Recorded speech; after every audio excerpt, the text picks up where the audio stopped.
Besimtarët nderuar, Allahu nuk e ndron gjendjen e një ummeti përderisa ata nuk e ndrojnë gjendjen e tyre. Gjendja e ummetit ndrohet në shumë forma, ndrohet me dua, ndrohet me dituri, ndrohet me vepra të mira dhe ashtu me radhë. Dhuntinë e madhe që na ka dhënë Zoti dhe na ka privilegjuar prej gjithë krijesave, Allahu na ka dhënë mend. Dhe këtë mendje na ka dhënë për me shfrytzu, për me arrit kënaqësinë e Zotit, edhe me këtë mendje me dallu të mirën prej të keqes, të vërtetën pi pa të vërtetës, dhe më kanë në shërbimin e të vërtetës dhe në largimin e të keqes. Këtë na kena qef me ndryshu, edhe ndryshimi i jetës dhe sistemit jashtëm ka ndryshu shumë të ne. Amo kjo buron nga mendja. Shumë njerëz, edhe ju jeni dëshmitar, që thojnë, mi pas mend të sodit, para 20 vjetëve kisha bo këta dhe këta dhe këta. Shumë njerëz pendohen se tash, për në të kohën e kalum, mi pas këto mend, kisha bo këtë vepër dhe këtë vepër dhe këtë vepër. Allahu çto mend na ka dhënë neve.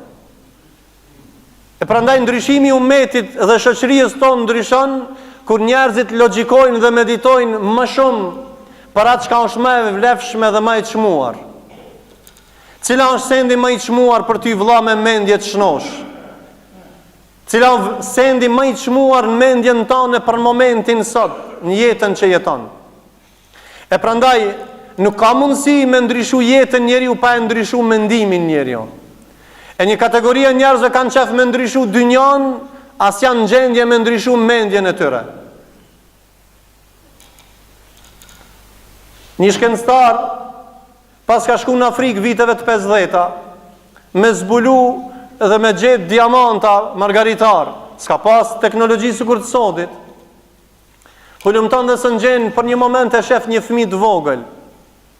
Kur e shef atë fëmijën e vogël, e shef me një gur në dorë. Thot, a ka mundësi më madhon atë gurin ta shoh se guri çuditshëm ka? Thot, jo, thon nëse nuk më jep diçka në kundërvlerë kësaj, nuk ta jap. Fëmijë i vogël, 10 vjeçar, ky studius dhe ka shku me hulumtu për margaritar, për briljanta, për gur të çmueshëm. Thot, unë nuk kam diçka, e kam një çokoladë, thot më ta dhon një ëmbëlsirë, thot bëjrëm një pjesë çokoladës. Fëmijë, edhe truni i fëmijës çaçash çokoladën e ka të fiksuar. Ja dha gurin, kur e mur këtë gur, për në atë kohë thuhet se ka qenë guri më i shtrenjtë, me kostën më të shtrenjtë dhe guri shumë i veçantë dhe i çmueshëm. Me pasdita i fëmijës se e ka dynjan në dorë dhe e ka çat gur shumë të çmueshëm, e kishte dhënë për një copë çokoladë.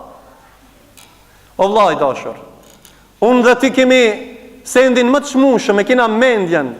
Allah ka thonë, e fela taqilun, a nuk logjikon, a nuk mediton, a ka sen më të çmueshëm se mendja?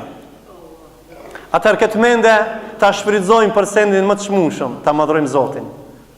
Të meditojmë rreth madhnisë së Allahut, të meditojmë rreth urnëve të Zotit.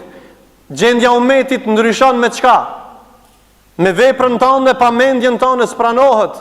Asnjë adhurim pa mend nuk të bëhet kabull. Namazi për njerëz që nuk kanë mentalisht, nuk janë tamam, nuk është i obliguar. E prandaj lidhet kjo central.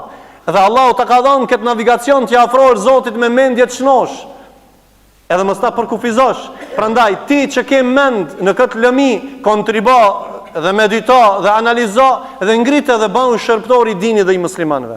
Mos u bën neglizhent. Mos u bën me pas këtë mendje para 20 vjetëve kisha bë këtë dhe këtë. Ti edhe në këtë kohë çka i të bën se të bë tamam. Pse? Se nuk e shtin funksionon mendjen për vepra të mira. Prandaj faktori për ndryshimin e gjendjes dhe ummetit tonë është rikthimi i mendjes dhe meditimit rreth madhnisë Zotit, rreth vlerës së adhurimit, rreth vlerës së duas, rreth vlerës së istighfarit dhe rreth vlerës së diturisë, rreth vlerës së mbrojtjes së moralit dhe ashtu me radhë. Përderisa muslimanët nuk e riaktivizojnë mendjen e tyre, mi u afru Zotit, atë nuk ndryshon gjendja e ummetit. Dhe pikëstarti i ndryshimit të ummetit starton me mendje të shnosh, duke meditu, logjiku, analizu, duke pas vullnet dhe përqëndryshmëri për me ndryshu, për me arrit kënaqësinë e Zotit, dhe e treta me pas sabër në këtë rrugë. E lutim Zotin e madh që neve dhe juve, Allahu këtë margaritar mendje që na ka dhënë, të meditojnë rreth madhnisë Zotit, rreth fjalëve të tij dhe fjalëve të pejgamberit sallallahu alaihi wasallam. Elusim Zotin e Madh që këtë gur të çmueshëm, këtë mendje të çmueshme që na ka dhënë, ta përdorim fita atij